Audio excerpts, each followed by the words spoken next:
Now when you're riding off-road, a puncture can happen at any time.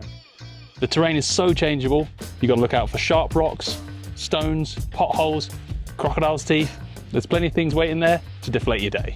Sometimes you can ride for 3,000 kilometers and not have a single puncture. Sometimes you get 3 in the same morning. Now to repair a puncture, you're going to need to get the wheels out of the bike. So first up, let's get the front wheel out. Now the front wheel can be removed using the tools that come in the bike's standard toolkit. You'll need the 6mm Allen key, the extension, the 24mm spanner, and the spindle adapter. First up, you need to loosen the pinch bolts on the bottom of the fork leg. The bolts don't need to come all the way out, but they do need to be loose. With both bolts loose, we can loosen the front wheel spindle itself. Place the spindle adapter in the end of the spindle, put your extension onto the spanner, and loosen the spindle. At this point, we only want the spindle just loose. We don't want to take it all the way out of the bike just yet. Now you need to get the front wheel in the air. Now there are 3 options to get the front wheel in the air. Option 1 is use a jack. Great in the workshop, but not the sort of thing you're going to carry on the trail. Although you might get lucky and find one you can borrow from a passing car. Option 2, you need a friend. If you caught one of your mates in, get them to sit on the back of the bike and their weight will keep the front wheel in the air. Now there's an important thing at this point. You need someone you can trust, because if they get off their bike, the whole thing's going to fall over. If you trust your friends, great. If you don't trust them, I recommend you tie their shoelaces onto the pillion pegs and they're going nowhere. Happy?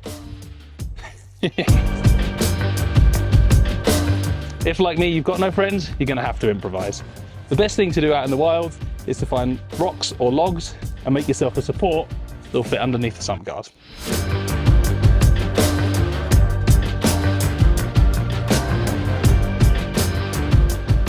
Okay, so with our beautiful jack set up, it's now time to remove the front wheel.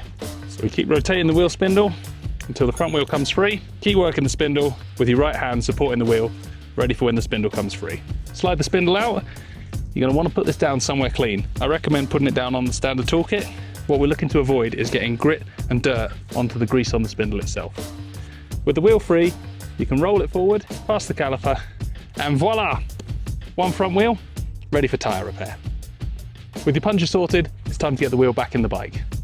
First and most important, make sure the wheel spacers are firmly pressed in on both sides of the wheel.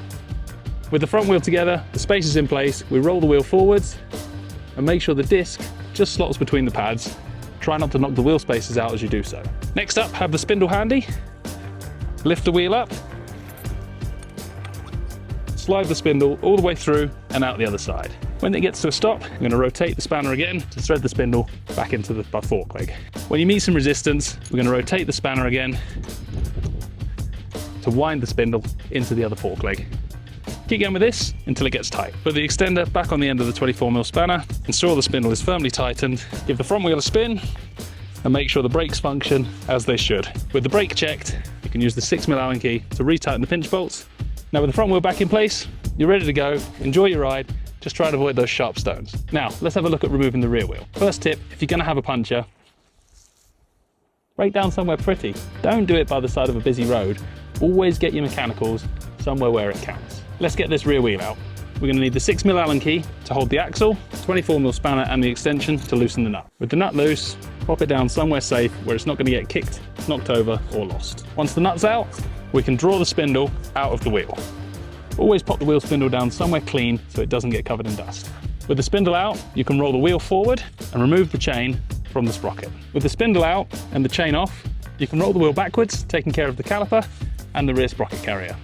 Once the wheel is out, pop the sprocket off and your rear tyre is ready to be changed. So when your tyre is repaired, pop the sprocket back in, make sure it's pushed all the way home and that the spacer is flush. Next, position the wheel roughly and you need to get the caliper back on the swinging arm.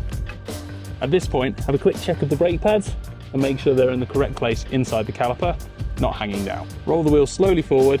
We want to insert the disc in between the 2 rear brake pads.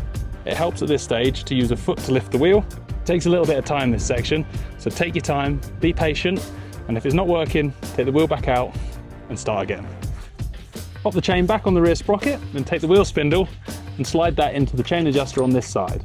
Make sure that the chain adjuster is seated all the way home in the swinging arm. Before you put the spindle all the way through, slide your second chain adjuster in and ensure it lines up and then you'll be able to roll the wheel back and push the spindle into place. Have a quick check of everything before we put the axle nut on.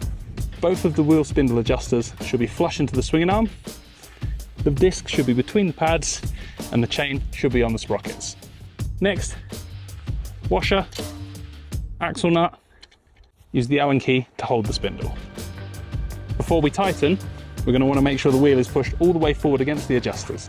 Tighten the wheel up, grab hold of the extension. As always, before we put the bike back on the ground and ride away, we're going to check the wheel spins freely and that the back brake is effective at stopping the wheel. That's how to get the front and back wheels in and out of your Royal Enfield Himalayan. We're a little bit sweatier, a lot happier, and a whole lot greasier. I call that a win. Okay, back to the trails.